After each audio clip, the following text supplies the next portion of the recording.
Shabbat Shalom. Welcome back to the Virtual House Church. We have started just with technical issues, and I just realized that the video, the entrance was from the previous week. So let me see. I'm gonna check what was wrong, and we are gonna do it in the right way. So let's see. We're gonna start everything again. Let's do it in the right way. So here we go.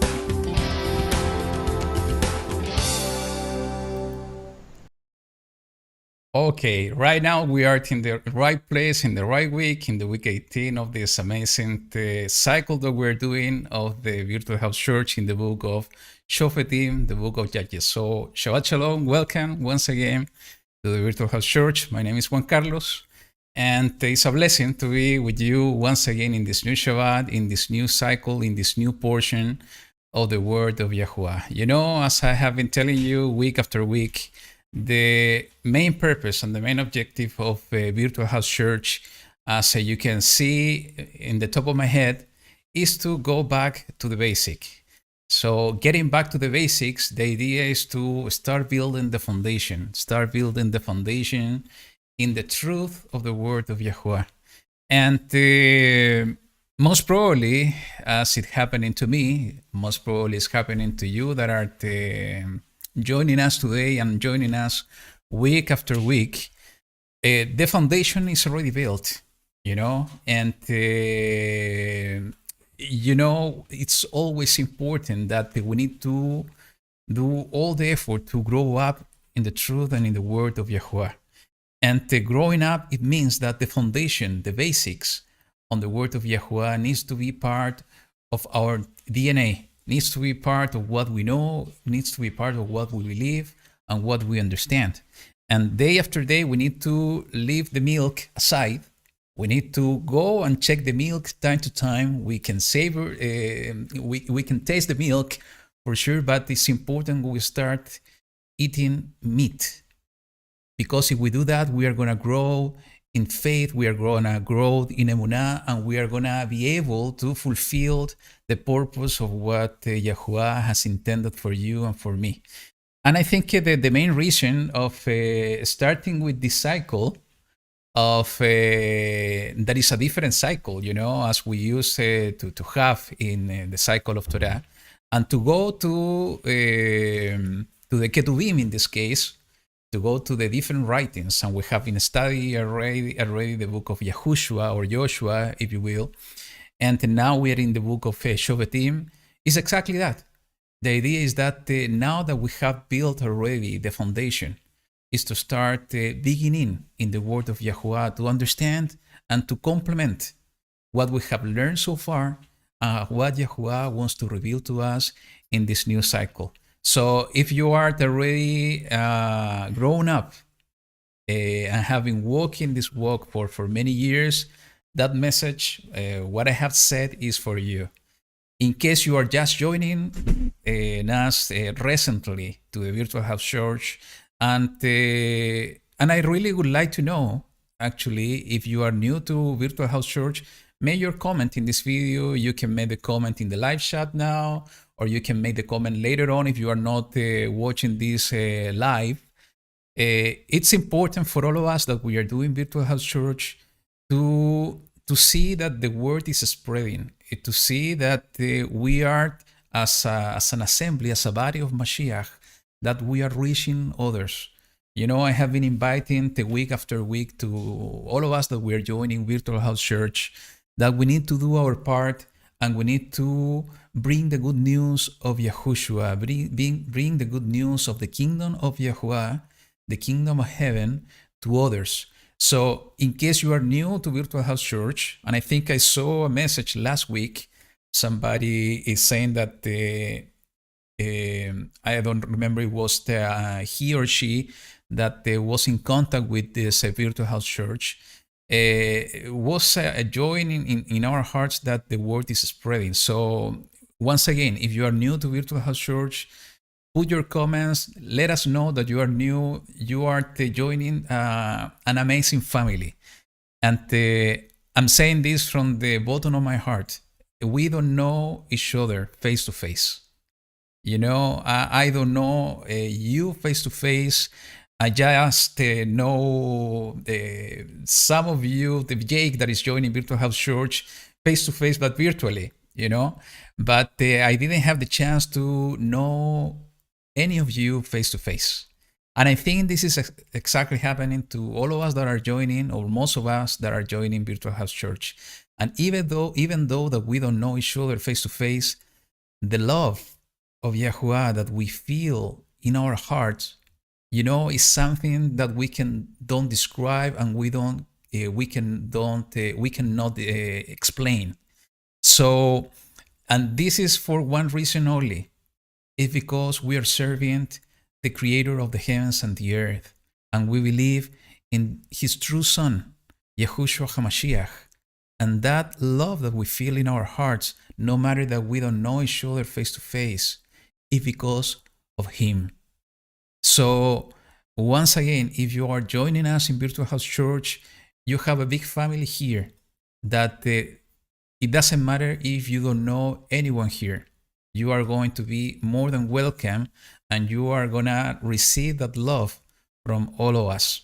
So, and as I said, and I see Camila writing in the chat, yes, that's the meaning of being echad. That's the feeling, and not only the meaning, that's the feeling of being echad in Yahuwah through His Son, Yahushua HaMashiach. So, it's important to remember all these words, and no matter that sometimes I'm being repetitive, week after week, is that we need to do our part. What's going on in the world today is somehow crazy, but we can see that it's also challenging, but it's also so interesting, and to make us feel of joy. We can be on fear, and there's always two options. Two ways. Is the way of the world, is the way of the system of the world, or is the way of Yahuwah, is the way of the system of the kingdom of Yah. So, in front of our eyes, in the days that we have to live, we also have this chance to live this situation that we have to live, and making the decision on which way we will do it. If we take the way of the world, we are gonna be in fear. We are going to be going through the currents of the system of the world, of what society thinks, what the government thinks, and what is right in the eyes of the world. And we will talk about it in this portion today, about what it means, to the difference, these two differences, to do what is right in the eyes of the world. Or we have this other chance, the way of Yahuwah. And that way should not be a way of fear of what's happening. It should not be a way of fear of what is coming. It should be a way of shalom, and it should be a way of joy of what's being fulfilled in front of our eyes. And I have been sharing this with you in previous weeks. We have emotions, and somehow the emotions have been crushed, or the system of the world has been trying to crush our emotions and our way of thinking. and I have the chance to talk about this week in many different ways, and to think and meditate on this also in the last few days. But we need to wake up. We need to wake up to the truth of Yahuwah, even if we already woke up many years ago. Maybe we are in a deep sleep that we need to, open our eyes again. We need to stand up, and we need to wake up once again, and not let the system of the world to crush our emotions and to crush and to diminish our spiritual life. So if this is exactly what's happening to us, we need to first, as the prodigal son did, we need to realize what we are doing. We need to realize the situation that we are going through, and we need to make a conscious decision to wake up and to go back to Abba and to do and to realize what we need to do Teshuvah, to go back to Abba and to fulfill our purpose. So that way of Yahuwah in front of what's happening in the world today is a way of joy, to understanding that everything that's happening is the fulfillment of His word. And if His word is being fulfilled, it means that many things that are not really happened will happen. And the most important thing that will happen after all this storm is the calm after the storm. And that calm is by the hand of Yahushua HaMashiach. Yahushua is coming. There is no doubt that Yahushua is coming again. The rightful king, the king of Israel, and the Melech of the world is coming once again, and he's coming to finish his purpose. He's coming to fulfill and to complete what he intended to do from the beginning of the world. And what's that? He's coming to establish here on earth the kingdom of Yahuwah. He's coming to design and to restore everything as it was at the beginning.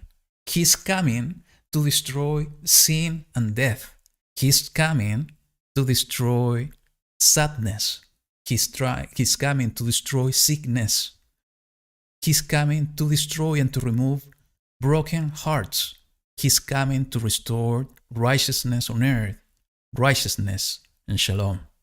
So I know it's difficult with everything that's happening day by day to keep our focus on our true north. I know that it's happening. It's difficult to put our focus and to concentrate ourselves in what we believe, because our emotions are being touched day by day because of what's going on or what's happening around us. Because our emotions are being touched because we see this world going down and falling very rapidly. We see this world going in the wrong direction, and we see how darkness is filling this world even more day by day. And we see that there is no way out. And that's why we need to be awakened, and we need to be children of light. We need to understand that, in the middle of everything that's happening, there's coming also a great deception. And the great deception will deceive the entire world. Like they are bringing, and the system is bringing, peace. When the peace, the real shalom, is coming by the hand of only one. And that one, that chosen one, is Yahushua HaMashiach. So the only way not to fall into that deception is to stay strong in the rock, stay strong in the truth of Yahuwah, stay strong in Emunah, staying strong in what we have been learning so far. Yesterday, and I like the way that we're starting, and maybe it was good to have this hiccup at the beginning and so on, because it's important what we are talking and what the Ruach is putting in my mouth. It's not because of me. Again, we are here and we are all together. We are just brothers and sisters, and we let the Ruach speak. So, yesterday I was meditating in this. Is that it's amazing to see how in the last 10 years or so, how the world has going and moving that fast into the darkness. Everything that has been happening in the last 10 years, it's been so difficult to see, in what the world has become. I can remember, back on 2014, 2015, when I was following the news and was following some developments that was happening in the world. I remember specifically some specific events that happened in the US with the visit of the Pope and the speech he gave in front of a US Congress, and also in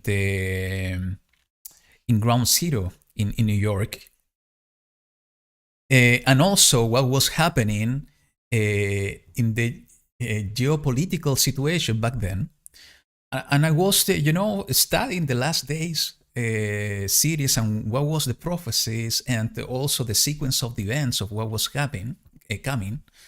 And I remembered how amazed I was, with the fulfillment of the scripture and the fulfillment of prophecies.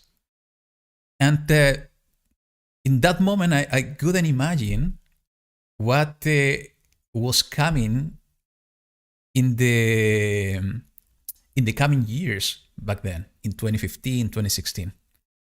And, if we look back a little bit, a few years, what has been happening in the world in these 10 years, it's amazing. It's a kind of evidence that the word of Yahweh is true.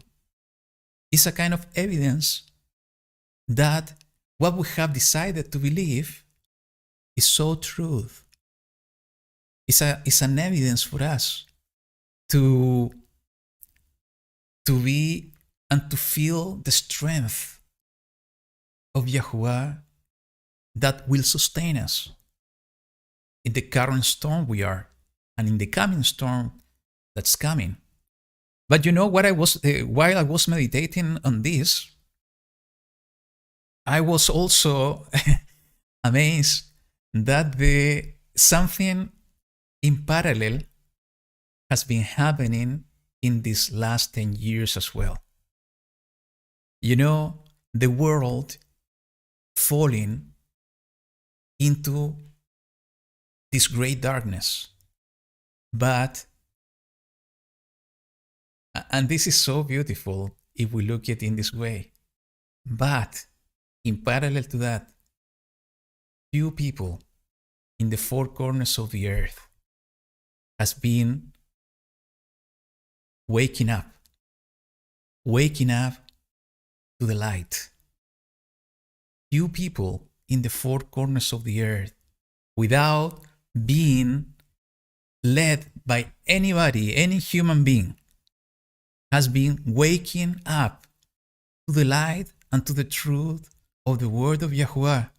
And in the same way that the world has been going into the darkness, this few group of people in the four corners of the earth, chosen by Yahuwah, has been waking up to the light and the truth of his word. And if you see, these two forces, if we want to call it like that, has been growing up and growing and growing throughout these 10 years, one growing into the darkness, and the other, this remnant, this group of people, without knowing each other, without having the chance of meeting face to face, has been growing into the truth. And that chosen people is you and me. That chosen people, that remnant, that has been awakened to the light. It's you and me that are joining us in Virtual House Church, and many others that are not joining us today in Virtual House Church, but they have been awakened to the truth of Yahweh. We are the remnant of Israel. And if we see, this parallel that we're all going into the darkness, the chosen of Yahweh going into the light. I was thinking of what Shaul Paul was speaking about, the children of light and the children of darkness. So it's up to you and up to me to keep in mind that Yahuwah, because of his loving commitment, has been awakening you because he has a purpose for you. He has awakened me because he has a purpose for me. He has awakened his remnant in these last days because he has a purpose for his remnant in order to help Yahushua to prepare the way of the return of our Melech, is to prepare the return and the establishment of the kingdom of Yahuwah, and to bring light into those that are being pushed into the darkness. So, I'm sorry to say this once again, and this is what I have been feeling for me, and I have been feeling to share with you week after week. We need to understand what is our purpose. We need to put our focus in the purpose that Yahuwah has put in your heart and in my heart. And no matter that we have an individual purpose in the body of Mashiach, we have one purpose as a body. We have one purpose as the children of Elohim, and it's to prepare the way, and it's to bring the light into the darkness. It's to go and help those ones that are going astray and being driven astray by the system of the world into the darkness. We need to bring the light into those dark places. This is what we need to do as a body. That's why, throughout these 10 years, and maybe more, we have seen this path, different path, growing and growing.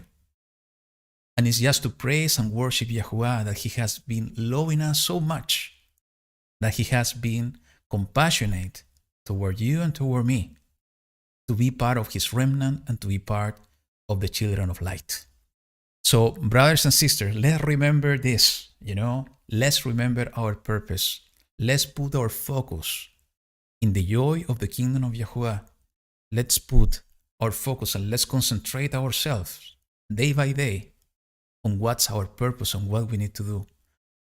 Let's avoid and let's close the door for everything that want to get us out from the true way that we have been chosen to walk in. So, brothers and sisters, we'll see some of this in the portion today. It's not a long portion. So we will read it together, and I will share with you what are my thoughts on this and this portion. But, as I told you, like always, we don't know how to start this virtual house church, and the most easy and beautiful way to do it is to let the Ruach speak and to put the words in our mouth.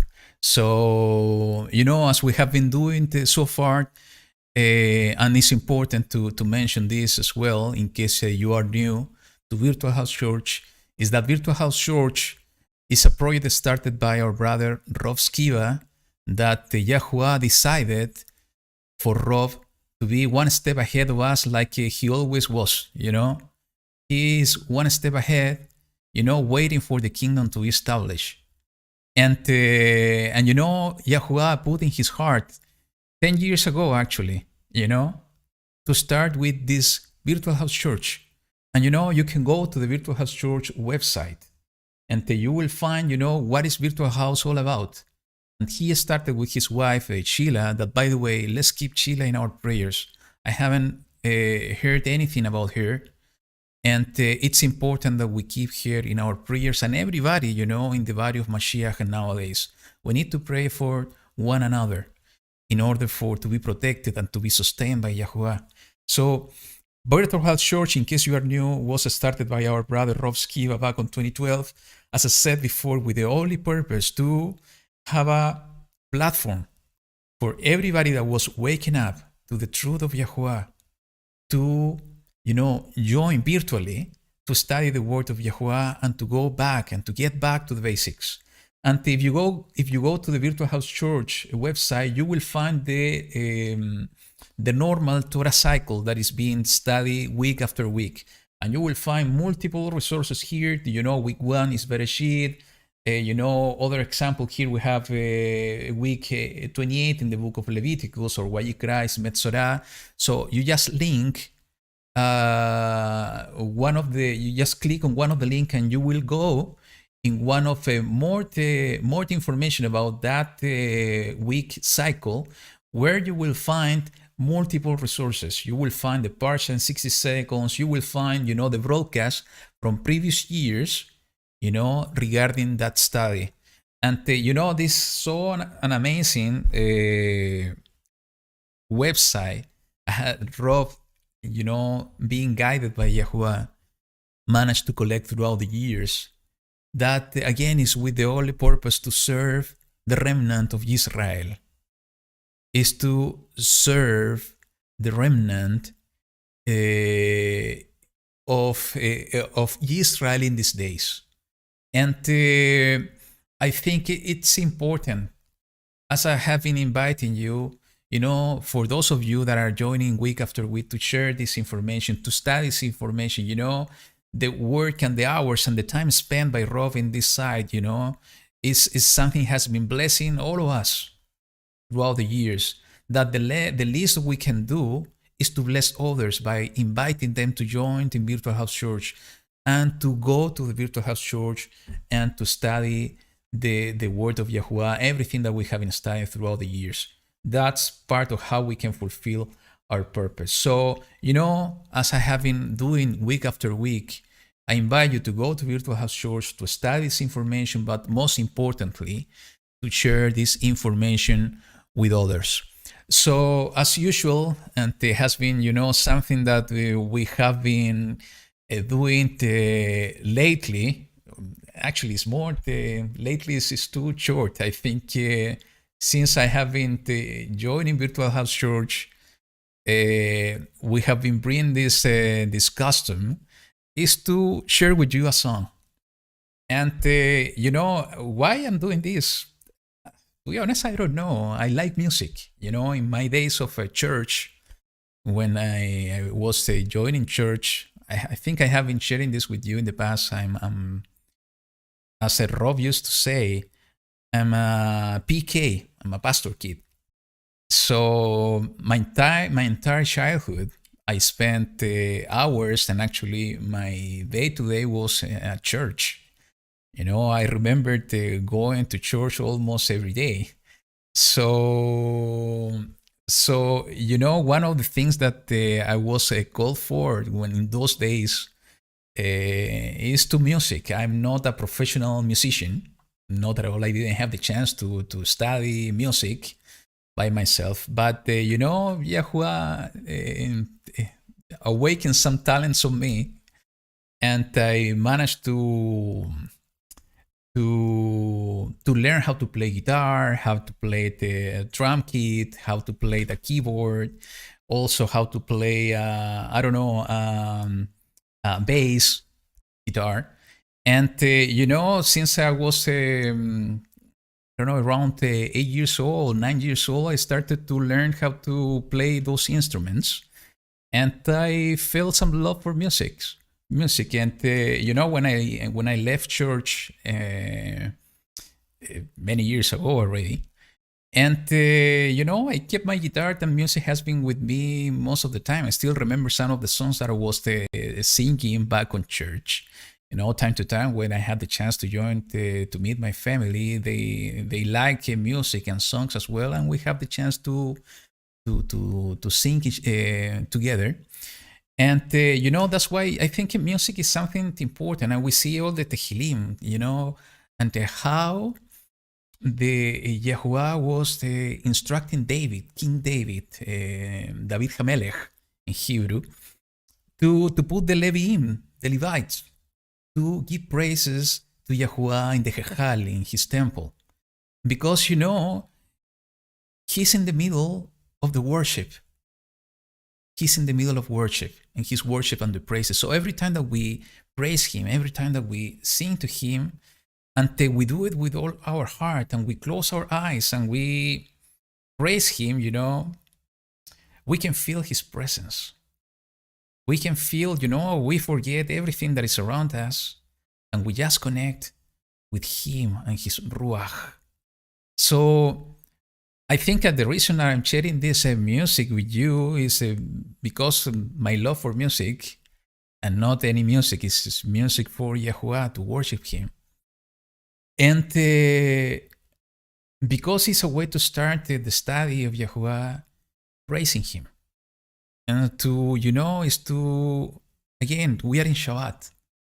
And Shabbat is to forget about our day-to-day, is to forget about the system of the world, and is to remember Yahuwah Elohim, and is to praise him with all our heart, with all our mind.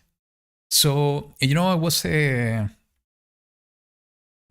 list of songs is getting out, to be honest. So week after week is more difficult to find songs to share with you. But I was taking a look in one of the songs of this amazing group from Israel, and I found one that they touched my heart because it's so connected to everything I think I have said so far, but most importantly is connected to what's happening in the world. The situation in Canada is awful, what we see. What's going on in Ukraine and Russia nowadays, we know it's fulfillment of prophecy.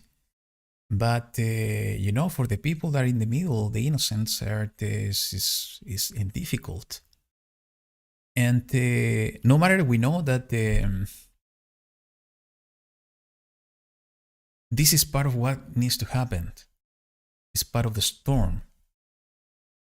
No matter that we know that there are forces behind. I'm not talking about people. For sure, there are people being used and being manipulating, most probably the entire, or the pushing for all this situation to happen. In both sides, remember, I have been sharing with you, we see two groups nowadays, and we cannot be part of any of those two groups. We are a special people. We are the remnant of Yahuwah, the remnant of Israel. So, no matter that we see and we know that there are forces, spiritual forces, Hashatan, is driving all those forces. The spirit of the Nephilim, demons, and clean spirits are driving all this situation.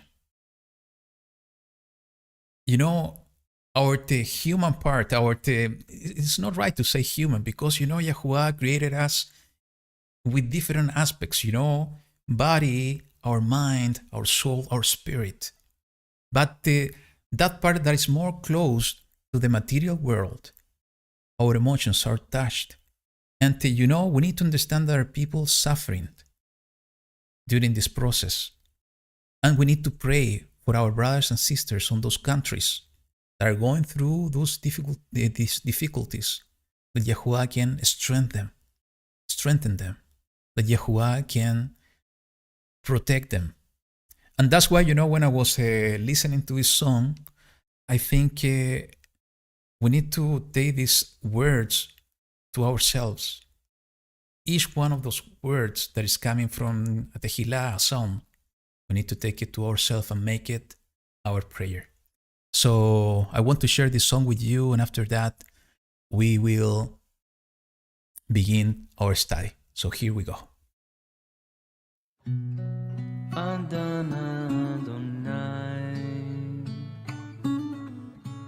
תשכחני נצח, עד אנה תסתיר את פניך ממני, עד אנה אשית עצות בנפשי, יגון בלבבי יומם, עד אנה ירום אויבי עליי.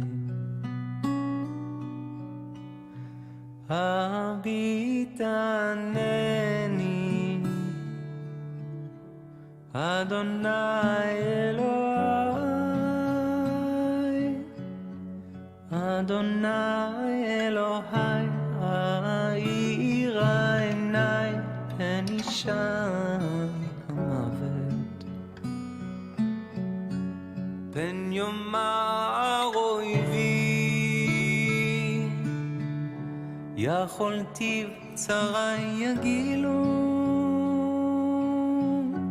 פן יאמר אויבי יכולתי צרה יגילו, כי אמות. עד אנה אדוני תשכחני נצח, עד אנה תסתיר את פניך ממני,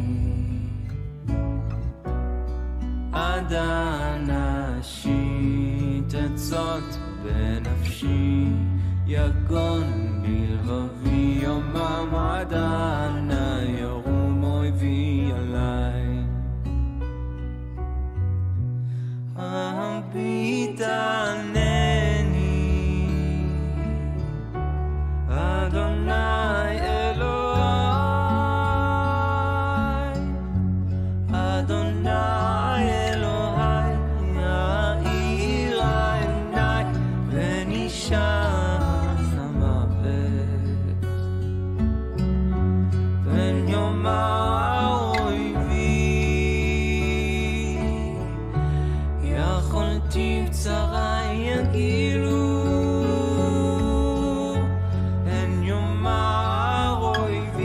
יכולתי צרה יגילו, כי אמות. ואני בחסדך, בחסדך בטחתי, יגל ליבי, יגל ליבי בישועתך.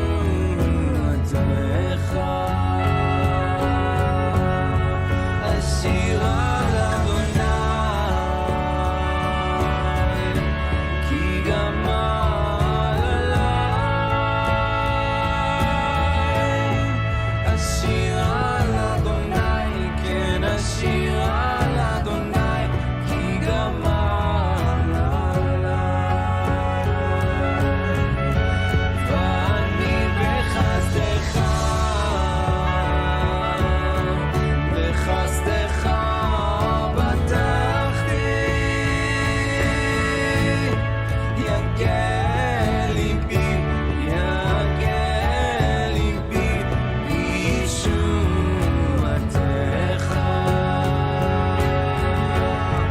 נשיר על אדוני, כי גמל עליי. נשיר על אדוני, כן נשיר על אדוני, כי גמל עליי. נשיר על אדוני, כן נשיר על אדוני, כי גמל עליי. נשיר על אדוני, כי גמל עליי.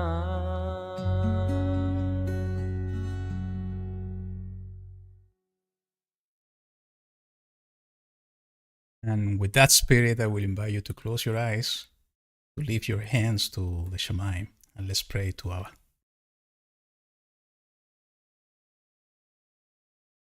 Yahuwah Eloheinu, Abba Tov, Abba Kadosh. We praise your name in this moment. We pour our heart to you in this moment, making the words of your servant David ours. And the only thing we have, the only desire in our heart is to praise your name, to acknowledge that you are the only one, the only Elohim, the creator of everything.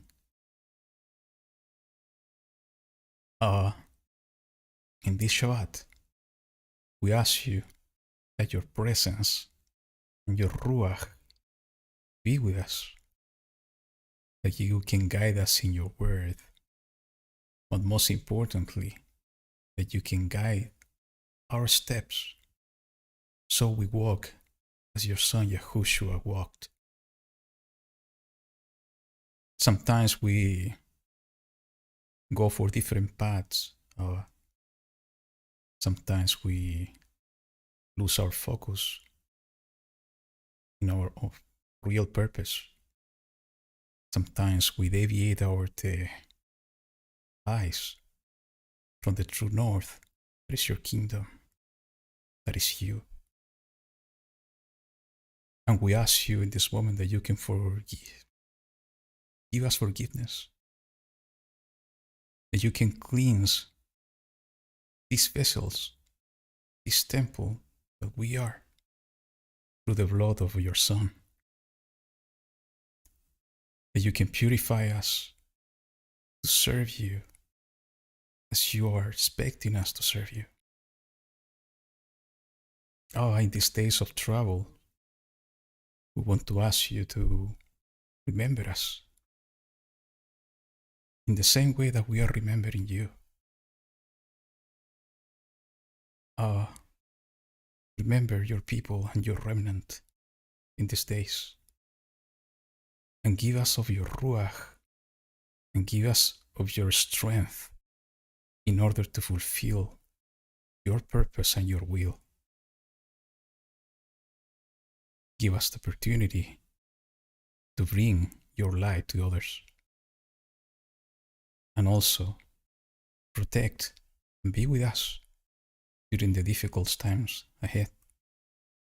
We pray in this moment for those of your children that are going through difficulties, those in Canada, those in Australia, those in Ukraine, those in the four corners of the world, that you can be with them, that you can save them from any evil, that you can strengthen them with your Ruach, that they can find hope, peace, joy in you.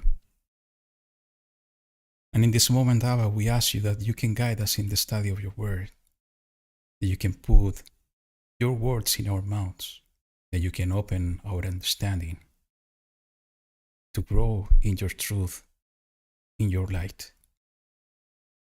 Thank you, Abba, because we can feel your presence in us, because we can feel that we are echad in you through your Son Yahushua. We pray in his name. Amen.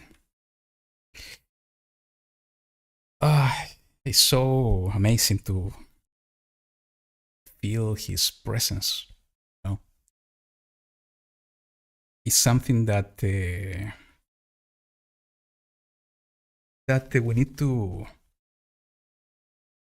we need to push for.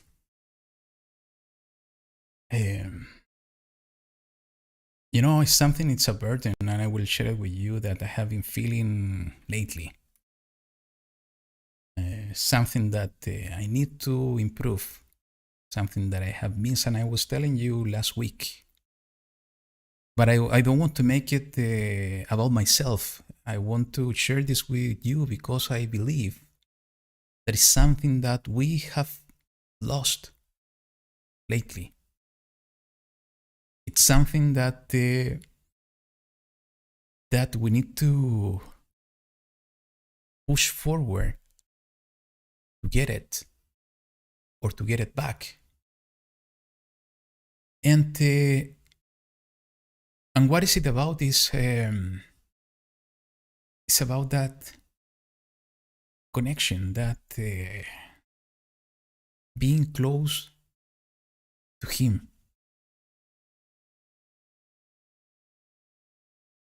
And that's something that, we can have all the knowledge. We can have, being studying the word of Yahuwah and to know the instructions, to know the story, to know the plan. We can be the wiser men and women in the world, wiser in the word of Yah. But if we don't push forward to get that connection, as the Kohen HaGadol had the chance once a year to go the other side of the veil and to be before the presence of Yahuwah. If we don't push forward to have the opportunity as Moshe had to go up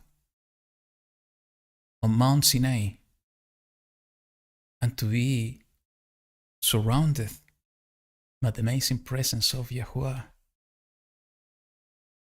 is not going to profit us all. Just to know the words. What we need the most is to be with Allah. We are so, the system of the world is distracting us so much that we are losing focus. And we are not getting enough time with Yahuwah. So what we need to get back is to be close to Him. Now that we have been learned so much throughout these 10 years or more, or less, depending on when you got awake by Him, is to be close to Him, is to get to know Him, to be ahead with Him. What's coming in the next book. I'm going one step ahead of you, reading the book of Shemuel. This is Samuel.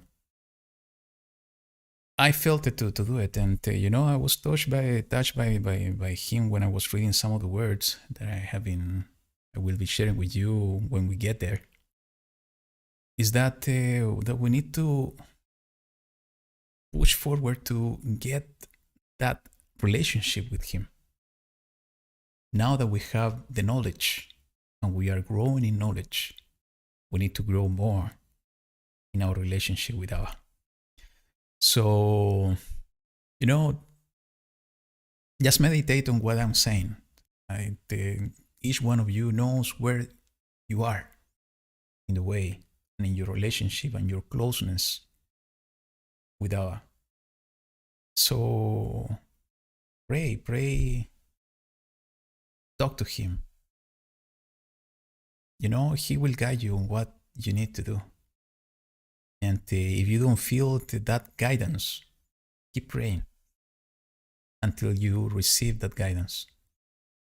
Because He will remember you if you remember Him. So let's go and let's read the scripture, my brothers and sisters. I didn't hear anything from Jake, so we will study this portion together. So let's go to the book of Judges, chapter 17. And it's amazing to see, I have been saying this all the time after I finished Virtual House Church. I don't know how I time is passing by so fast. It's been already an hour since we started. But that's amazing thing, is that Yahuwah is guiding us to do His will, to share our heart. That if we do it in the right way, is His heart. So, the portion, as I said at the beginning, is not that long. So we will read it together. We are going to read the chapter 17. And after that, we'll read the chapter 18. And I will share what are my thoughts on this. So let's start. You have your word, your physical word. Read along with me. So it says the following. And there was a man from the hill country of Ephraim, whose name was Michal. And he said to his mother, the 1,100 pieces of silver that were taken from you, and on which you put a curse, even saying it in my ears, look, the silver is with me. I took it. And his mother said, blessed of Yahuwah be my son. And just to make a comment here, it's amazing to see, that there's something wrong that's happening, that even the reaction of his mother was in this way. But, there is a reason for this. And the reason is few verses below, and we will see what is it about. So let's continue in the verse 3. And it says, and he gave back the 1,100 pieces of silver to his mother. And his mother said, I had truly set apart the silver from my hand to Yahuwah for my son, to make a carved image and a molded image, and now I give it back to you. So how could it be? And she was saving this money, from her hand to whom? To Yahuwah, she said, in order to bless Abraham, his son. By doing what? By doing something that's an abomination to Yahuwah. So how we can understand this? Let's continue reading. And it says, and he gave the silver back to his mother, and his mother took 200 pieces of silver and gave them to the silversmith, and he made it into a carved image and a molded image, and they were in the house of Michal. Now the man Micha had a house of mighty ones, and made a shoulder garment and house idols.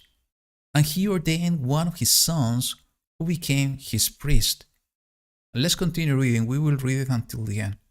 So it says, in those days there was no sovereign in Israel.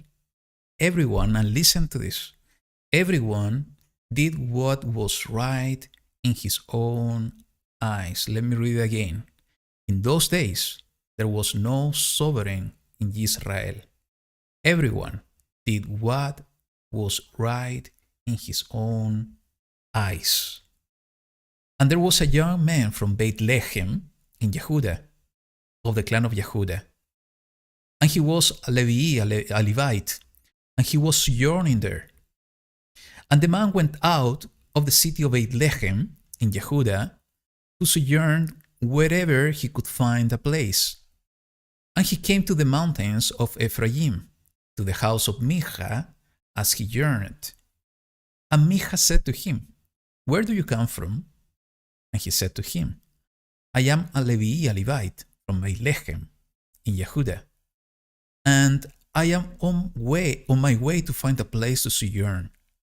And Micha said to him, dwell with me, and be a father and a Kohen, a priest to me, and I give you 10 pieces of silver per year, and a suit of garments, and your food. And the Levite went in. So the Levite agreed to dwell with the man, and the young man became like one of his sons to him. Then Micha ordained the Levite, or the Levi in Hebrew, and the young man became his Kohen, his priest, and he was in the house of Micha. And Micha said, now I know that Yahuwah does good to me, since I have a Levite, as priest. So, you know, we see the world upside down here, to say so. We see, and I think the key to understand this passage is what is written in the verse 6, that everyone did what was right in his own eyes. And, I think this is something that has been happening throughout history, history of humankind. That, and even we have been seeing this during this cycle in the book of Judges, the book of Shofetim, that every time that there was not a Shofet, judge, the people of Israel were going astray.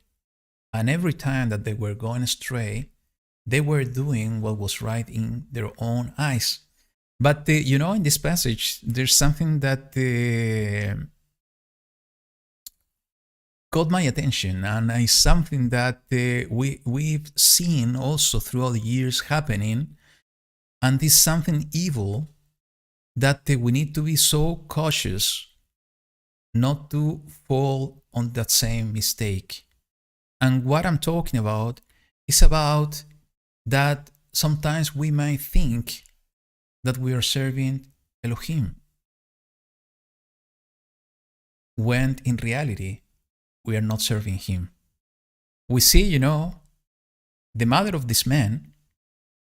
First of all, we see two things. The mother of this man, saying that she was setting apart this silver for Yahuwah, when what she was doing, as I said before, is using this money to do something that is abominable to the eyes of Yahuwah. She was doing something that was right on her own eyes, but was wrong before the eyes of Yahuwah. But she didn't realize that. She believed that she was serving Yahuwah Elohim. And throughout history, what happened during the Dark Ages, we saw how in the name of God, many things were done.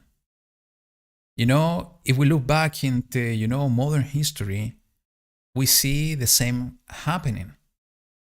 And if we see in our world today, we see so much contradiction of people believing that they're serving Elohim, but they're serving through their own understanding and doing what is right in their own eyes, instead of understanding what is right in the eyes of Yahuwah. And this should not surprise us, because, Yahushua spoke about that, and let me put the scripture here on the screen. So let's go to the book of Yohanan. This is the book of John, chapter 16, verse 1 to 3. And it says the following, and this is Mashiach speaking, our king, our Melech, saying the following: "These words I have spoken to you, so that you do not stumble." He was saying something for our own benefit, not to go astray, not to stumble, because he already told us what was going to happen, and what was coming. So let's continue reading. Verse 2. "They shall put you out of the congregations, but an hour is coming when everyone who kills you shall think he's rendering service to Elohim." Let me read it again. "But an hour is coming when everyone who kills you shall think he's rendering service to Elohim. And this they shall do to you, because they did not know the Father, nor me." So, Yahushua is quite clear, and is totally connected to what we see in this portion, in the chapter 17 of the book of Shofetim, in the book of Judges. this woman believing that she was serving Elohim, setting apart the silver to serve Elohim. But she was so blind that she was not able to see that she was doing something abominable in the eyes of Yahuwah. We see Micha also looking for a priest, a person, and he was even saying at the end of the chapter, let's go back there, that now he understood that Elohim was with him because a Levite was appointed to be a priest by him, a priest on his house. This is exactly what he said. So, he was so happy and with so much joy that he was saying this. Now I know that Yahuwah is good to me since I have a Levite as priest. But this guy was appointing a priest when his house was full of idols. But he believed that he was serving Yahuwah. And even the Levite, he was accepting to be appointed as a priest, in a house full of idols. So, I think when I was studying this earlier today, and I found these passages and these words from Mashiach, I correlate this to what's happening today and what's coming.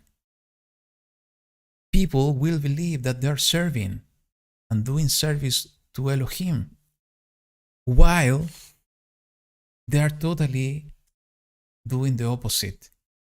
So, what's important when I was reading this to me is that this is something that we need to evaluate and analyze day by day. We need to analyze ourselves. Are we really doing what is right on the eyes of Yahuwah? Are we really serving Him? Or are we serving us? Or are we doing what is right in our eyes? So I think it has two ways to look at it. Is understanding what's happening in the world, but also to understand ourselves, if we are really serving Yahuwah or not. What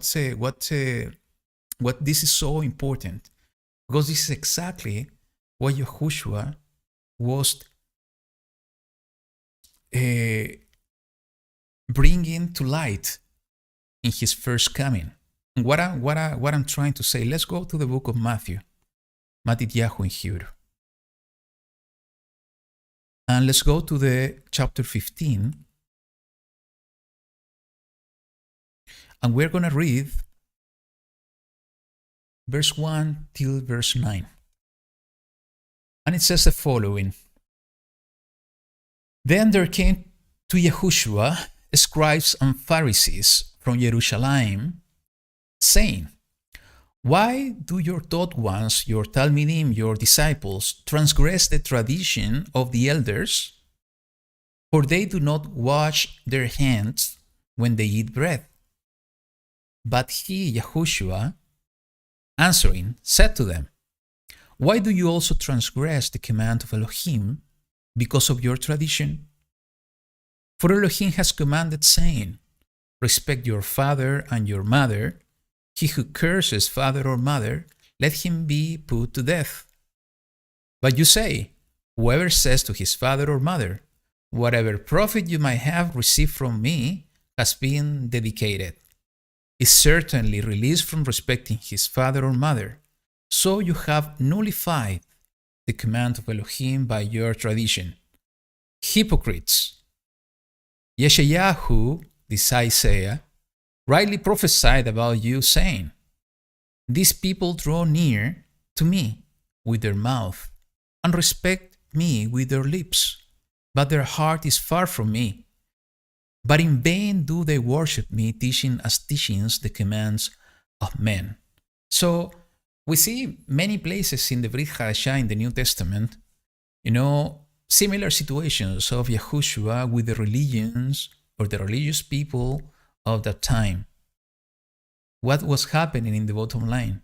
That the religious people of that time, they were so convinced that they were serving Yahuwah through their dogmas and their traditions and their beliefs, when the reality was that they were doing the opposite.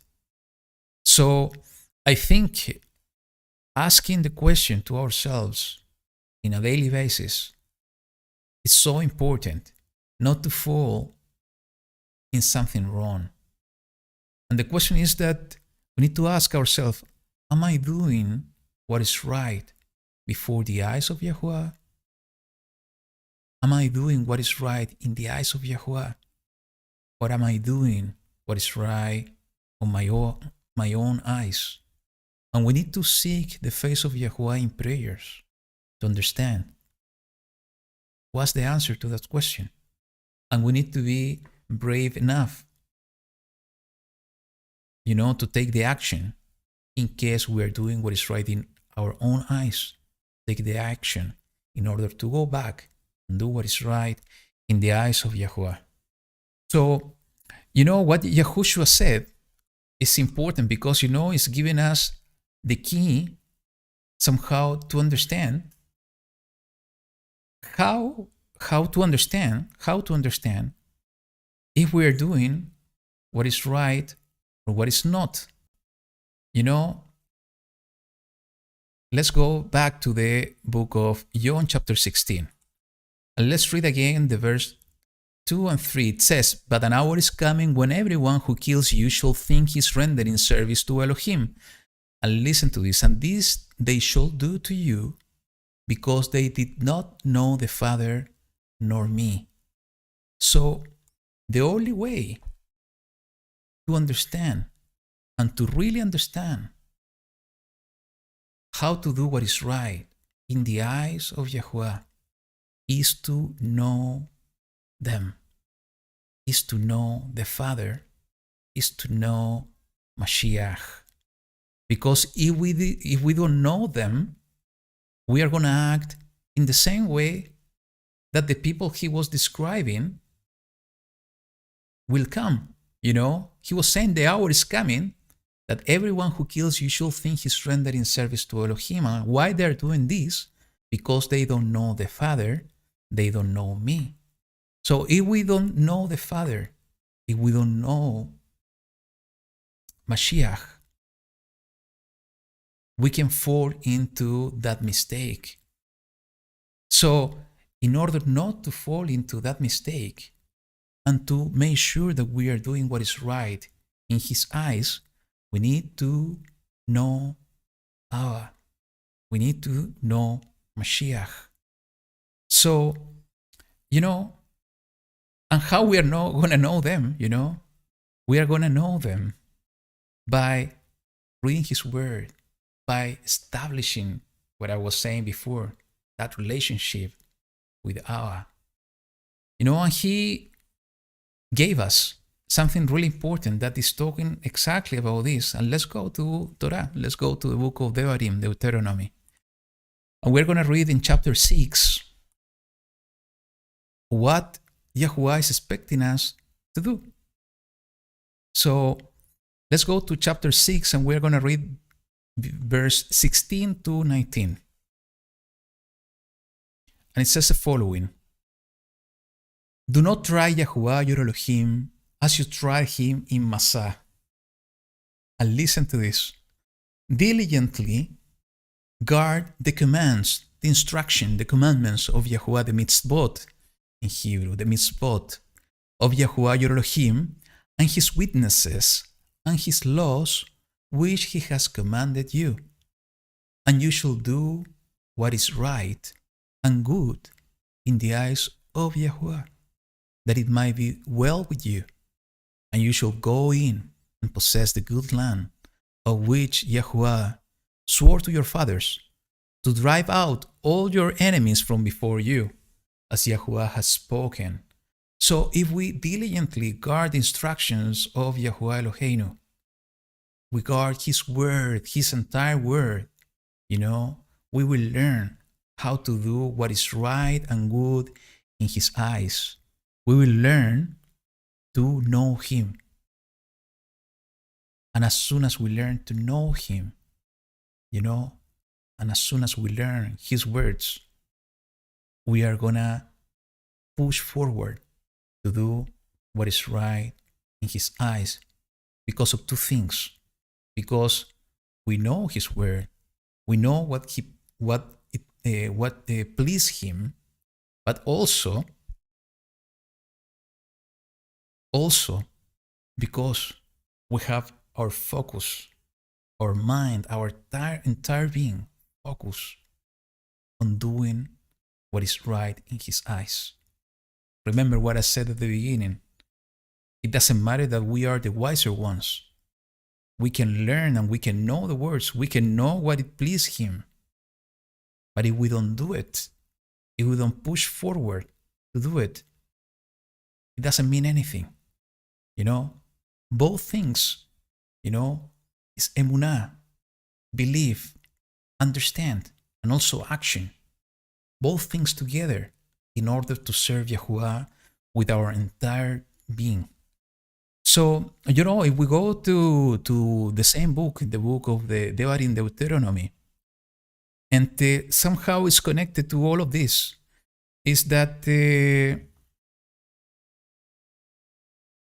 Yahuwah through Moshe, he mentioned that this was happening even on those times, that everybody was doing what was right in their own eyes. So let's read together from verse 1 to verse 9. And it says, and it's important because it's in the chapter when Moshe is delivering and teaching the people the laws and the mishpatim, the hukim and mishpatim, the laws and right rulings of Yahuwah.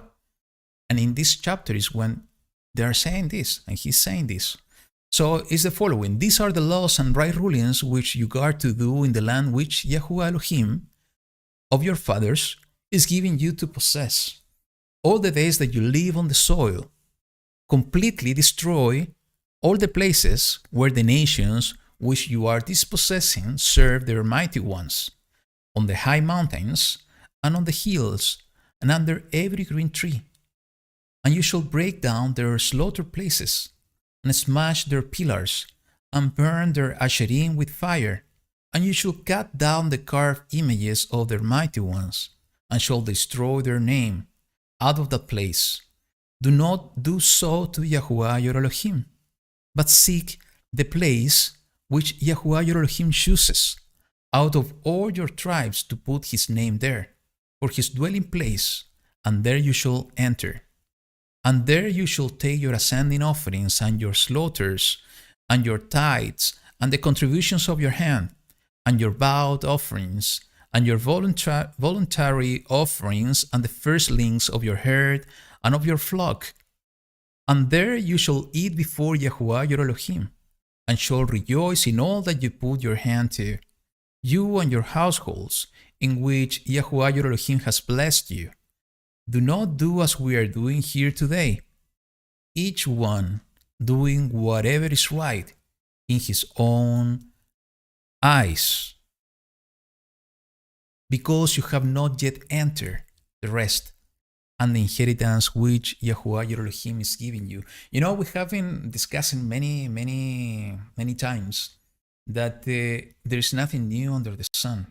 The story is like a cycle, Everything is being getting repeated again, So that's why it's so important that we need to understand ourselves, that we need to make sure that we are not following the examples of the people of dispersion, that we are not doing what we think is right, when in reality it could be wrong.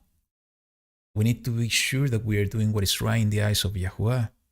And the only way, as I said already, reading the words of Yahushua, to know that we are doing what is right in his eyes, is to know Allah.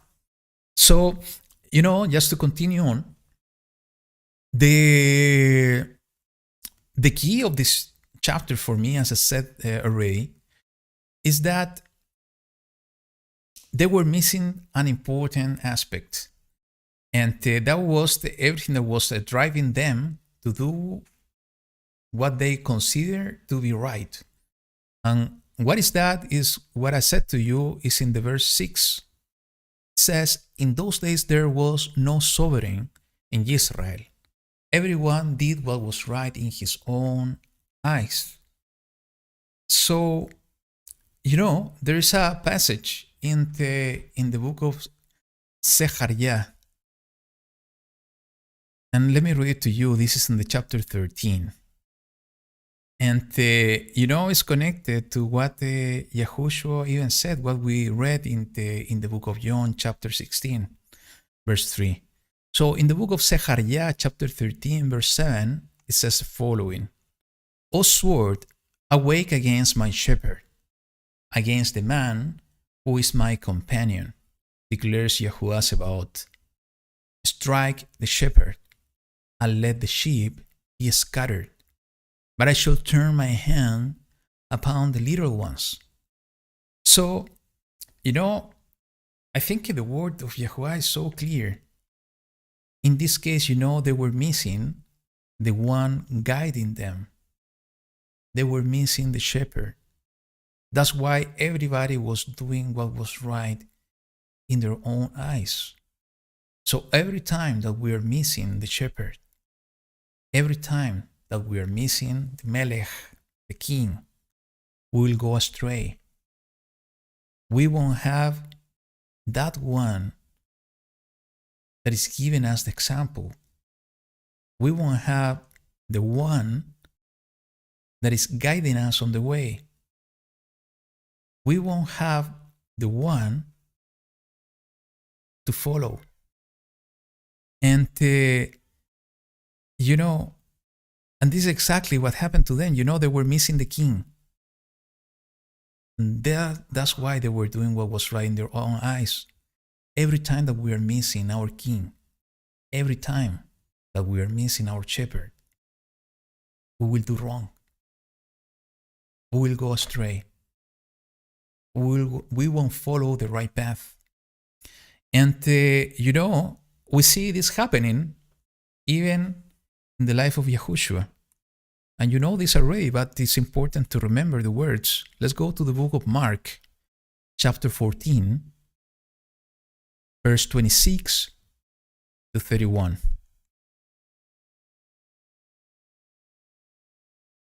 And it says the following: and having sung a song, they went out to the Mount of Olives.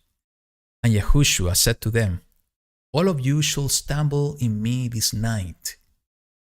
For it has been written, I shall strike the shepherd, and the sheep shall be scattered.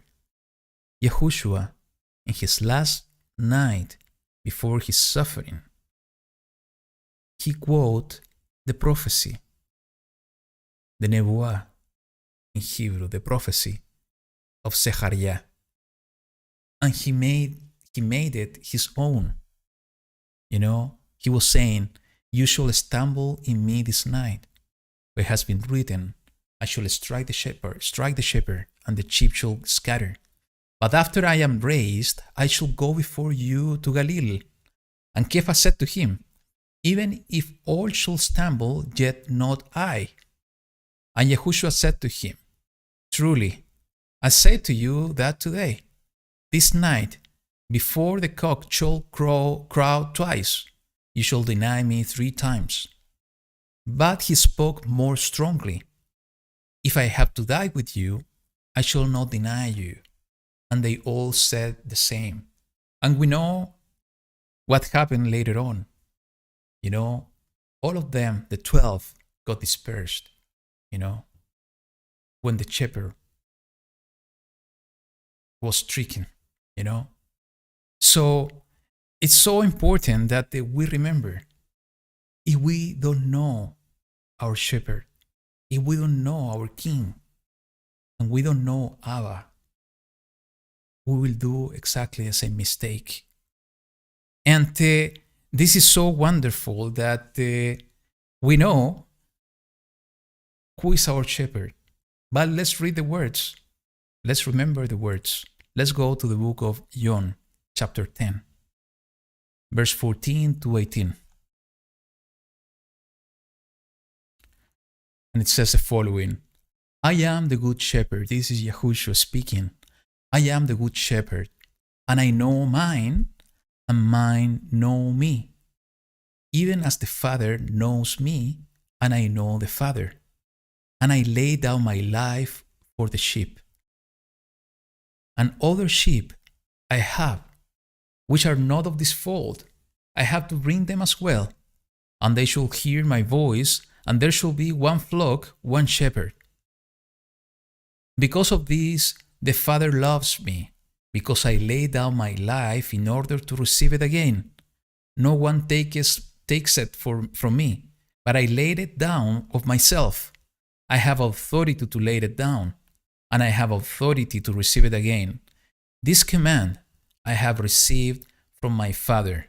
You know, it is a kind of funny, and I'm gonna do a parenthesis here because it's a kind of funny to see people from the world that are in the process to be awakened, and they are against what's happening in the world, that they are treating or saying or putting some names to the people that are following the system, and they're saying that they are like sheep, that they are sheep because they're following everything that the system is saying. And that's why I'm telling you it's a kind of funny, because, you know, these two groups, the fights between these two groups, and one group saying the other ones that are sheep, you know, in Spanish, borregos sometimes they call it, or ovejas. And because they're following the rules. But we have, you know, in this amazing way, we are being called to be sheep.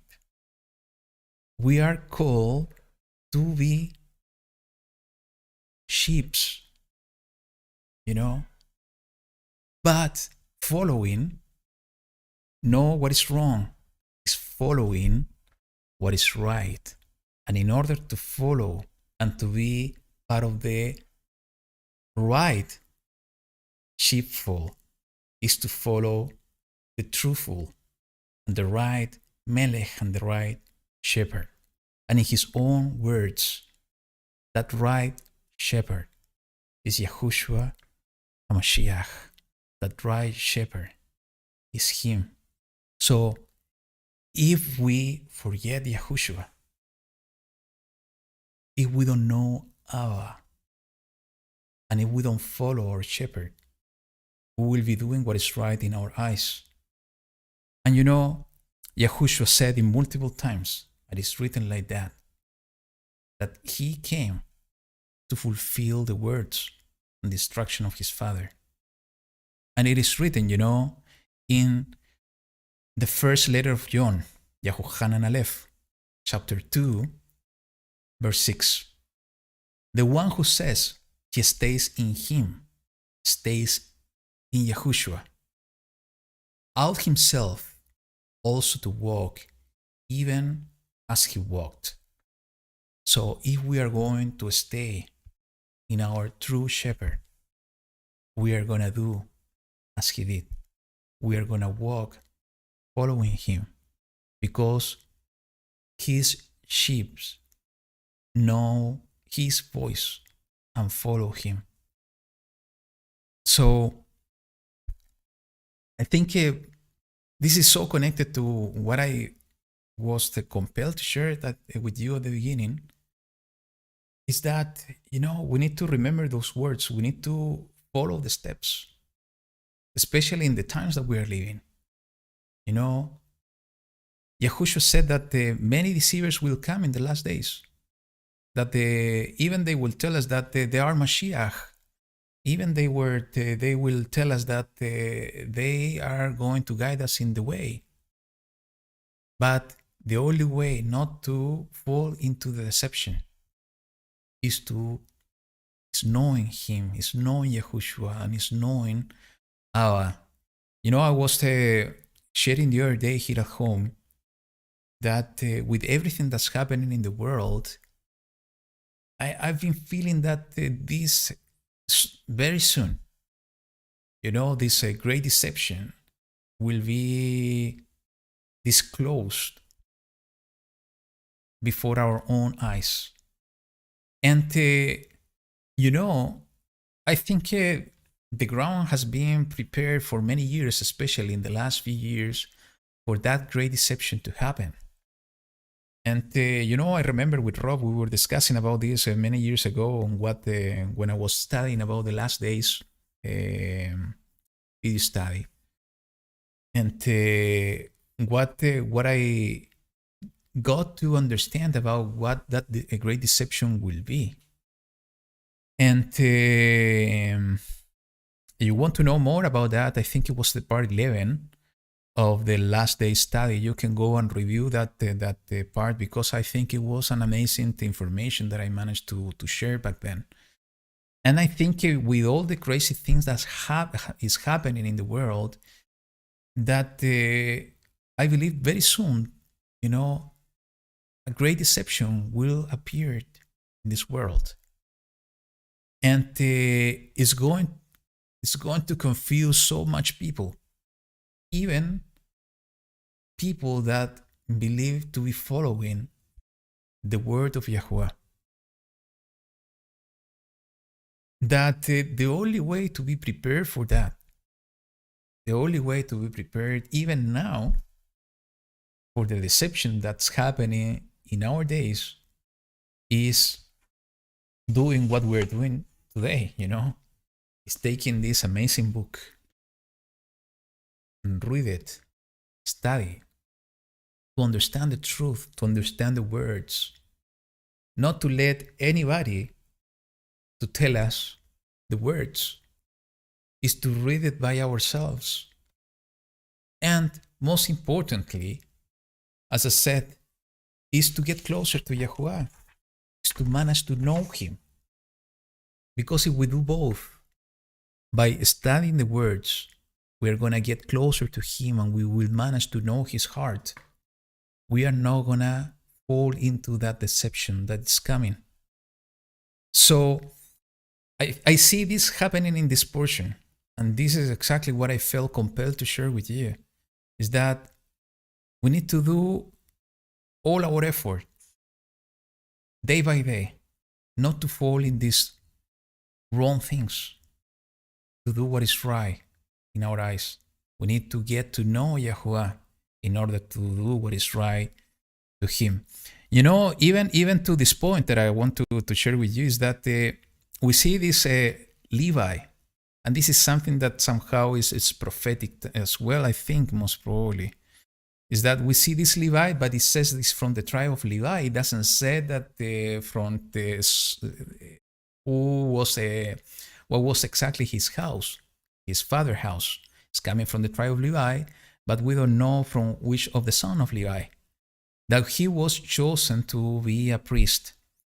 And if we go directly to the book of Shemot, yes, this is an evidence, an example of what I'm trying to share with you. If we go to the book of Shemot, Exodus chapter 40, verse 12 to 15, it says the following: "And you shall bring Aaron and his sons to the door of the tent of appointment," this is the Mishkan, the tabernacle, "and wash them with water. And you shall put the set apart garments of Aaron, and anoint him, and set him apart to serve as priest to me.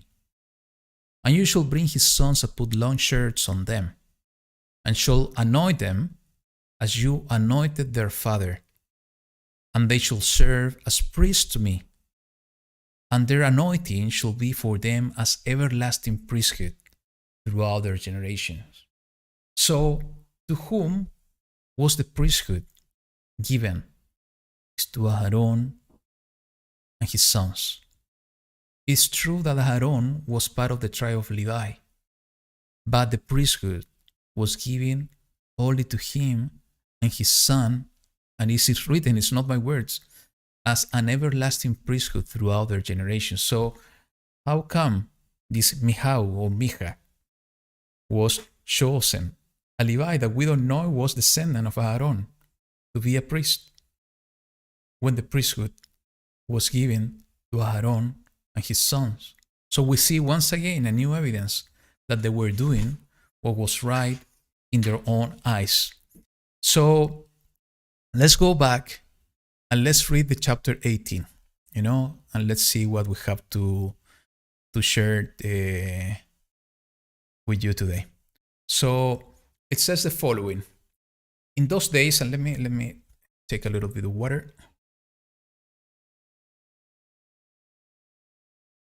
It says the following. In those days, there was no sovereign in Israel.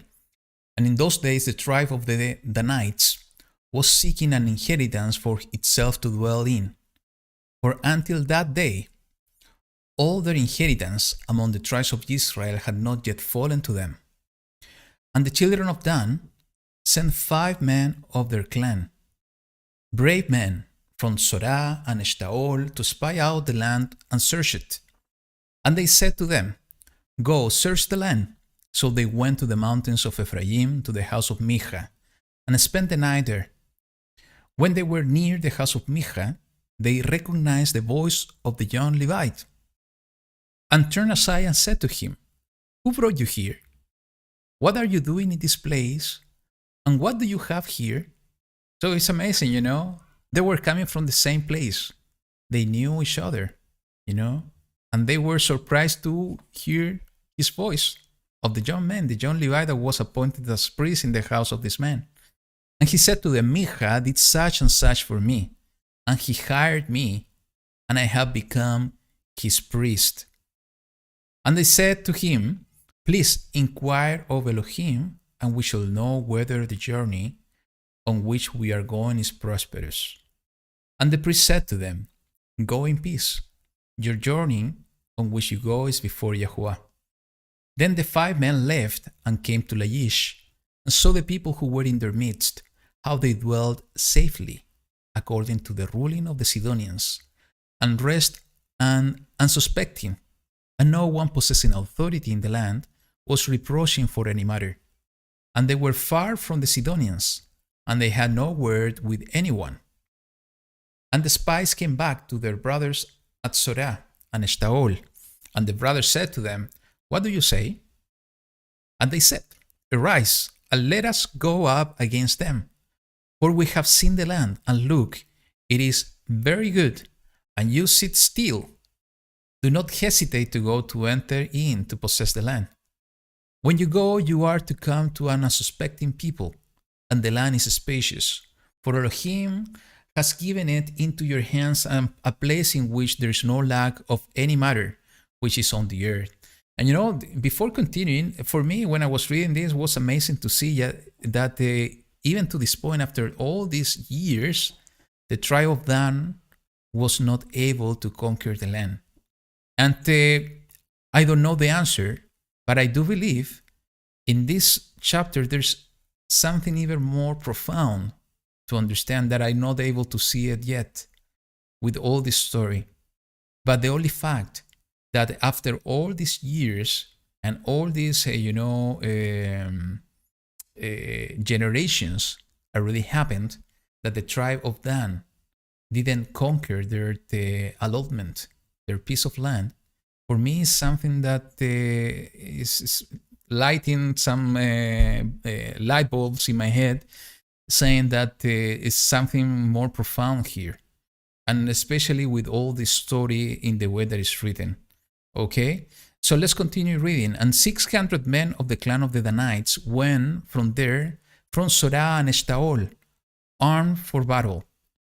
And they went up and encamped in Kiriath Yearim, in Yehuda. Therefore they called that place Mahane Dan to this day.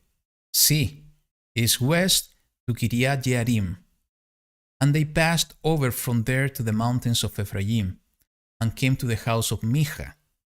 And the 5 men who had gone to spy out the land of Laish answered and said to their brothers, "Do you know that there are in these houses a shoulder garment, and house idols, and a carved image, and a molded image? And now you know what to do." So you see that they were looking and they were searching to do what was right in their eyes as well. They were, remembering that there was idols in this house. They were remembering there was a Levite serving as priest in this house. And they were trying to get this done in order to continue doing what was right in their eyes, believing that they were serving Yahuwah. And they were not. So let's continue reading. And they turned aside there and came to the house of the young Levite man, the house of Micha, and greeted him. And the 600 men, armed for battle, who were of the children of Dan, stood by the entrance of the gate. And the 5 men who had gone to spy out the land went up, and entering there they took the carved image, and the shoulder garment, and the house idols, and the molded image, while the priest stood at the entrance of the gate with 600 men who were armed for battle. And these went into Micha's house, and took the idol, and the shoulder garment, and the house idols, and the molded image. Then the priest said to them, "What are you doing?" I was expecting to see in this story that they were taking the idol and destroying it completely, but they did exactly the opposite. Was expecting to see that they were going to do what is right in the eyes of Yahuwah, but they didn't. They did the opposite. So what they said is important, and it says, "And they said to him, 'Be silent, put your hand over your mouth, and come with us, and be a father and a priest to us. Is it better for you to be a priest to the household of one man, or that you be a priest to a tribe and a clan in Israel?' And the heart of the priest was glad. And he took the shoulder garment and the house idols and the carved image and took his place among the people." So are we going to act like them? That they putting their eyes in what they consider to be right. They were putting their eyes, in the material world. Or we are going to trust and put our eyes in Yahuwah Elohim. So, brothers and sisters, just give me 1 second. I will keep you with the song just one again. Just give me 1 second.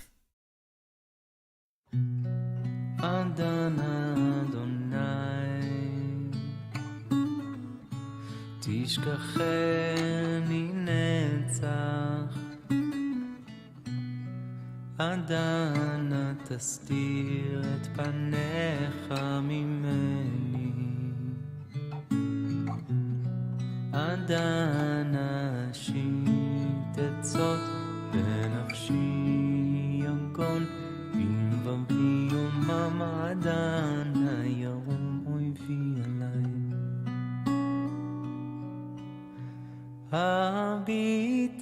הביטנני אדוני אלוהי, אדוני אלוהי, האירה עיני פן אישה המוות, פן יאמר אויבי יכולתי צרה יגילו, פן יאמר אויבי יכולתי צרה יגילו, כי אמות עד אנה אדוני תשכחני נצח, עד אנה תסתיר את פניך ממני, עד אנה אשית עצות בנפשי יגון בלבבי יומם, עד אנה ירום אויבי עליי.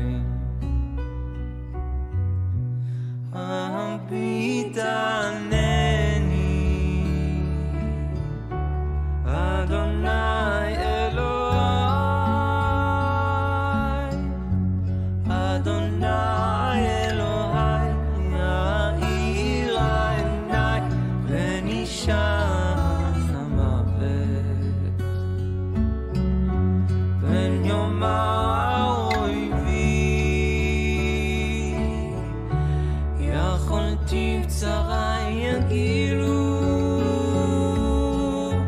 אין יאמר אויבי יכולתי בצרה יגילו כי אמות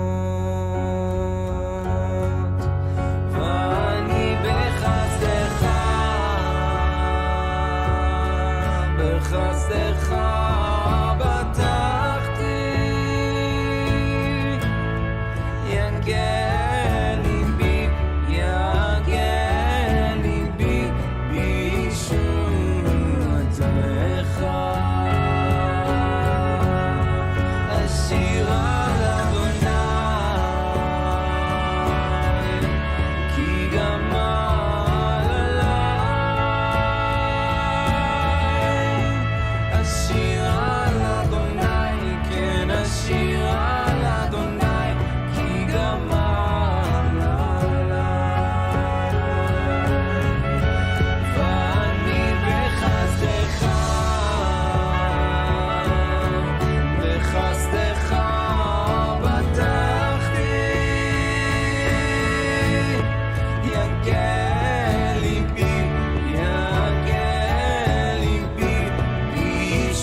Okay, so thank you for that. So let's continue. Let's continue where we are, and we are reading about this tribe of Dan. You know that in this case they were doing what was right in their own eyes as well.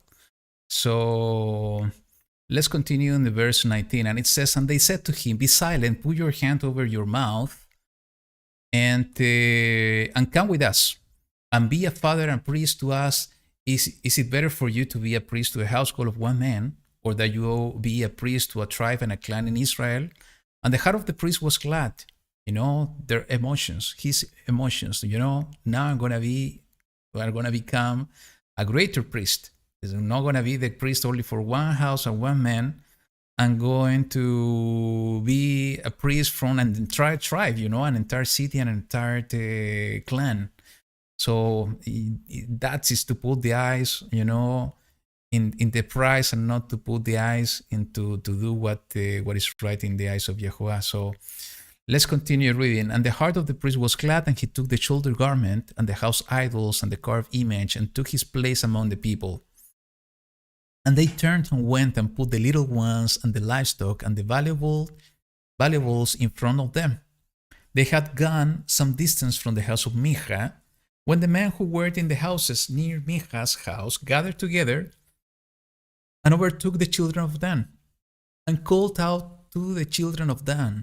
So they turned around and said to Micha, 'What is the matter, that you have gathered such a company?' And he said, 'You have taken away my mighty ones, which I made, and the priests you are leaving. Now what more do I have? What is this you said to me? What is the matter?' You know, and there's something in the story, in the scripture, that something similar to happen. You know, and it's the story of Laban and Jacob.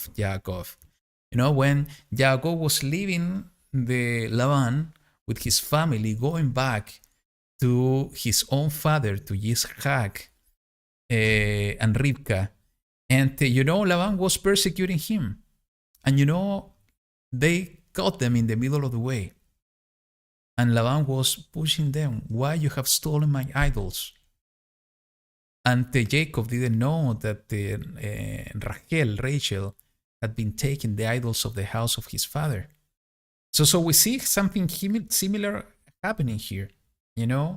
I don't know what's the connection, and for sure there is a connection, but we see the story happening and repeating again, once again, that they were fighting and they were so connected to their idols, believing that they were serving, in this case, Yahuwah. That's why we need to be so careful on the way that we believe that we are serving Him. Needs to be according to His will, needs to be according to what Yahushua is guiding us to do, needs to be according to His word. If not, if we don't do it according to His word, we can fall in something that is wrong, something that is evil in His eyes. Let's continue. So, and the children of Dan said to him, do not let your voice be heard among us, lest men, bitter of being, fall upon you, and you lose your life with the lives of your household. And the children of Dan went their way. And when Micha saw that they were too strong for him, he turned and went back to his house. Then they took what Micha had made, and the priests who had belonged to him, and went to Lachish, to a people who were at rest and unsuspecting, and struck them with the edge of the sword and burned the city with fire. And there was no deliverer, because it was far from Sidon, and they had no word with anyone, and it was in the valley that belongs to Beit Rahov. And they rebuilt the city and dwelt there. And they called the name of the city Dan, after the name of Dan their father, who was born to Israel, but previously the name of the city was Lachish. And the children of Dan, and listen to this, because it's important thinking on what was happening in the future, and I will share with you. And the children of Dan set up for themselves the carved image. And Jehunatan, son of Gershon, son of Menashe, and his sons were priests to the tribe of Dan until the day the land was taken into exile. So they were setting carved images, idols, as their mighty ones. And they were assigning priests that they were not of the descendants of Aaron. And it says that, they did that until the day the land was taken into exile. And they set up for themselves the carved image of Micha, which he had made, all the days that the house of Elohim was in Shiloh. So, there is that tendency, and I think the tendency is seen in the flesh of men and women, to do what is right in their eyes, to serve, idols, to commit idolatry, even though they are not able to understand and to see that they are doing idolatry because they're blind. And what I found that is really interesting in terms of connection with all this story is what is written in the book of, I think it's Melachim Aleph. This is First King. Let me see if I find it. I think it's in the book of, yes, it's in Melachim Aleph. This is First King, chapter 12. So let me put it in the screen. I think there's something more prophetic about the tribe of Dan that I don't know the answer, but we need to study about it. And the entire story here in the chapter 12 of First King is about the division of the two tribes. With the Rehoboam, the son of Solomon, during his time as king, the entire kingdom of Israel was divided into two houses. 10 tribes to the north, 2 tribes to the south. And it was appointed Yaroboam as the king over the 10 tribes. And it's exactly what happened, and I want to read it with you and share it with you because it's totally correlated to what we just read in the portion today in the chapter 18 on the book of Shofetim, Judges. So we're gonna read from We are going to read from verse 24. It says the following. That said Yahuwah, do not go up or fight against your brothers, the children of Israel. Let every man return to his house, for this matter is from me. So they obeyed the word of Yahuwah and turned back according to the word of Yahuwah. And Jeroboam built Shechem in the mountains of Ephraim. And you remember everything that was happening in this portion today was in the mountains of Ephraim. And dwelt there. And he went out from there and built Penuel. And Jeroboam said in his heart, now the rain shall return to the house of David. If these people go up to do slaughterings in the house of Yahuwah at Jerusalem, then the heart of these people shall turn back to their master, Rehoboam, sovereign of Yehudah. And they shall kill me and go back to Rehoboam, sovereign of Yehudah, again doing what was right in his eyes, instead of looking what was right in the eyes of Yahuwah. He was appointed by Yahuwah through a prophet. If you go back and read the previous, chapters, he was appointed by Yahuwah to be the king over the 10 tribes of Israel. But in this point, he forgot to seek the face of Yahuwah, and he followed what was right in his own eyes. He was looking at everything that was happening with his physical eyes instead of looking with his spiritual sight. So this exactly, that's why I see the connection to what happened. Not only that, let's continue reading. So let's go to verse 28. So the sovereign took counsel and made 2 calves of gold and said to the people, it is too much for you to go up to Jerusalem. See, your mighty ones of Israel, which brought you up from the land of Mizraim. And he set up one in Bethel, and listen, and the other he put in Dan. And this matter became a sin, for the people went before the one as far as Dan. You see the connection with this portion? The tribe of Dan were conquering for the first time the portion of land. But they did it according to what they believed was right. And by doing so, they were setting up the carved images that were deviating them from following Yahuwah. They were setting up and assigning priests for themselves, in the same way that we see happening once again when the 2 tribes were being, or the kingdom was split in 2 kingdoms. And and he went further, saying and doing, and he made a house of high places and made priests from all sorts of people who were not of the sons of Levi. And then, you can continue reading just to see what else he did. So, what's my point? We see this happening, and the story is repeating and repeating. We see this happening in this portion in the book of Judges. We see the same happening, an important point of the history of Israel, when the 2 houses were split. And we need to understand if this is already happening, and it's my belief that it's happening. We see the division over the world. We see people believing that they are serving Yahuwah when they are not.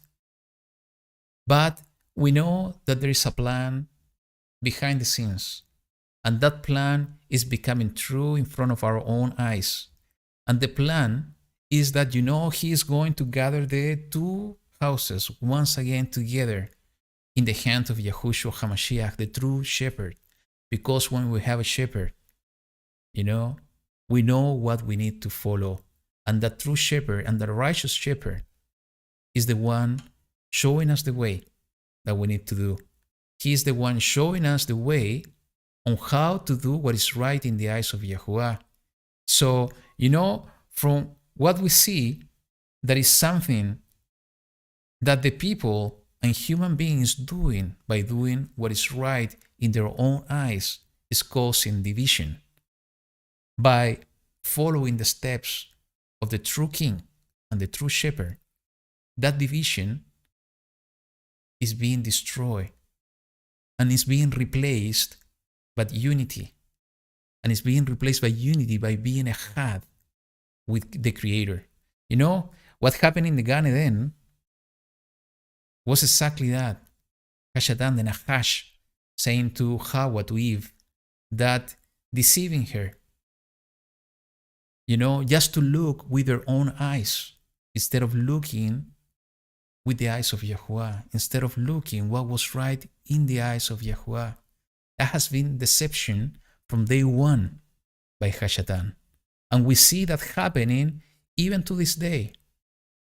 People following what is right in their own eyes, not acknowledging that we have an Elohim, not acknowledging that we have a true Creator.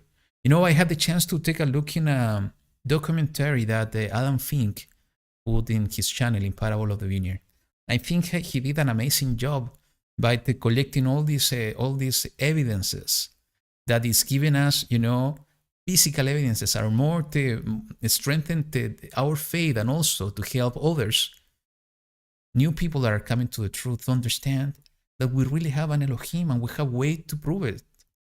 So how come the world is so blind that it's not able to understand and it's not able to acknowledge that we have an Elohim, that we have a Creator?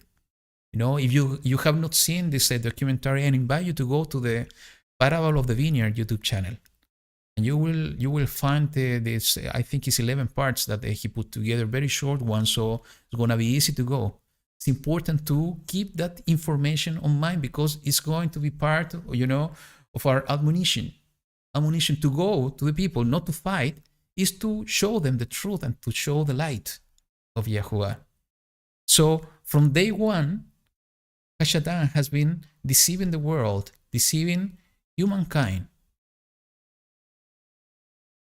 in order for them to do what is right in their own eyes, not acknowledging that we have a true Creator. And to this day, you know, the situation is even worse. People don't believe. And sometimes, if people believe, they don't believe the entire word. They don't believe the entire word of Yahuwah. So, in this age of deception, and as I said before, deception is coming, you know, to a bigger point very soon. That's what I feel. But in this age of deception, and even with bigger deception coming, the only way to be protective, the only way to be in the right side and to do what is right in the eye of Yahuwah is by, as we already saw, is by knowing His words and by following Yahushua HaMashiach, our true Melech and our true Shepherd. So, brothers and sisters, I think this is what I have for today to share with you. As always, it's such a blessing to be with you in Virtual House Church, and you know, it's my blessing, it's my joy to see so many of you connected and sharing this time. You know, 111 of you connected so far, and these times of studying the Word of Yahuwah are so important. I don't know how long we will be able to continue with Virtual House Church. You know, that's only Abba knows. Until we need to take advantage of this time. We need to take advantage that we are able at least to connect each other virtually.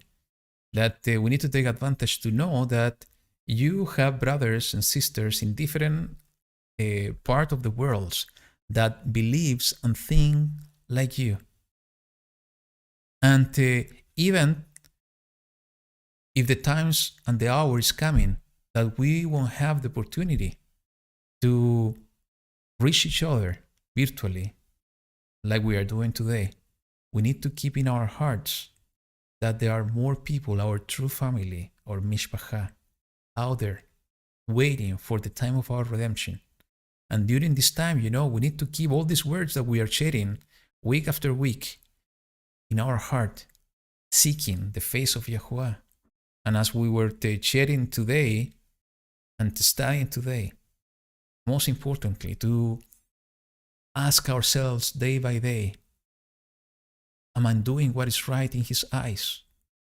And to do all our effort to do what is right in His eyes, to believe in Him and to get closer to Him.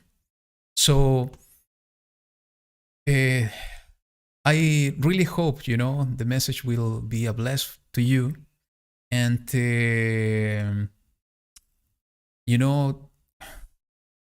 time is getting short, brothers and sisters. Time is getting short. So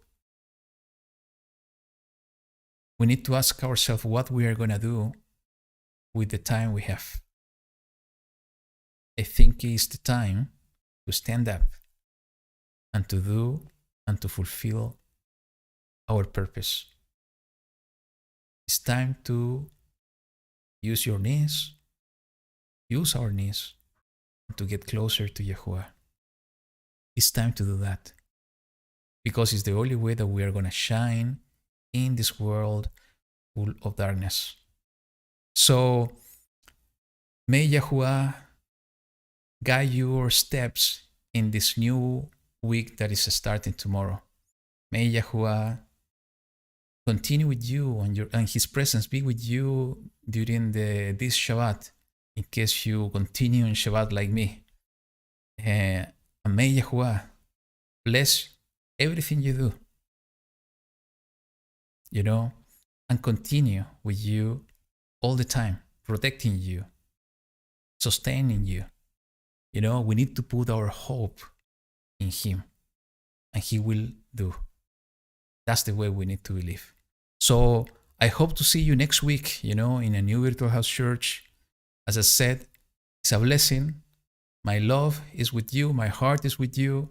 And let's keep each other in our prayers. So as we used to do, let's see and watch this Aaronic Blessing, this amazing song. And as I said, I hope to see you next week in a new virtual house church, in a new Shabbat, in this same channel, in order to continue with this amazing cycle of studying the book of Shofetim. So until then, Yahuwah be with you all, and see you next week. Shalom.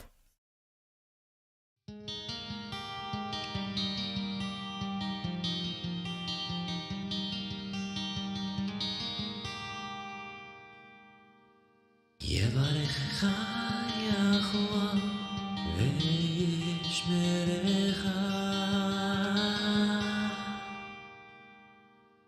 יאר יחוה פניו לך וחונקה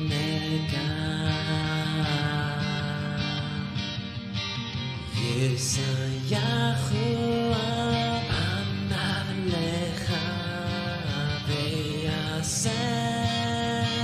לך שלום יסייחו פניו לך ויעשה לך שלום ויעשה לך שלום ויעשה לך שלום.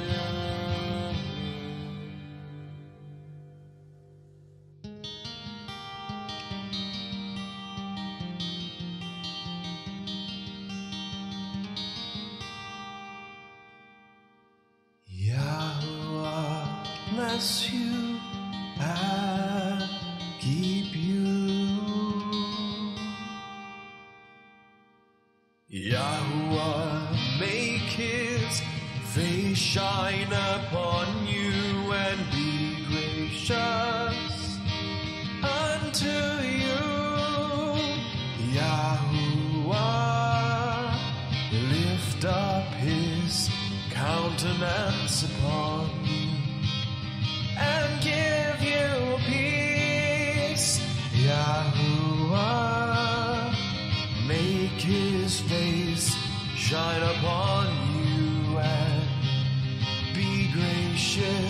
unto you, Yahuwah. Lift up his countenance upon you and give you peace.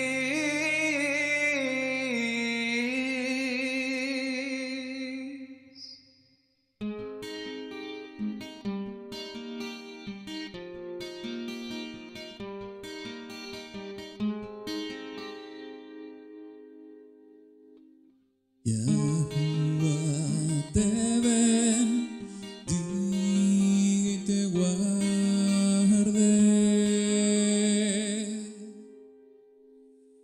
Yahuwah haga resplandecer su rostro en ti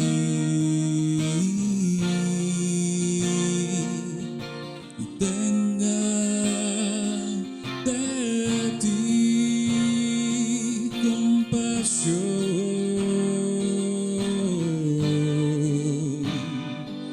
Yahuwah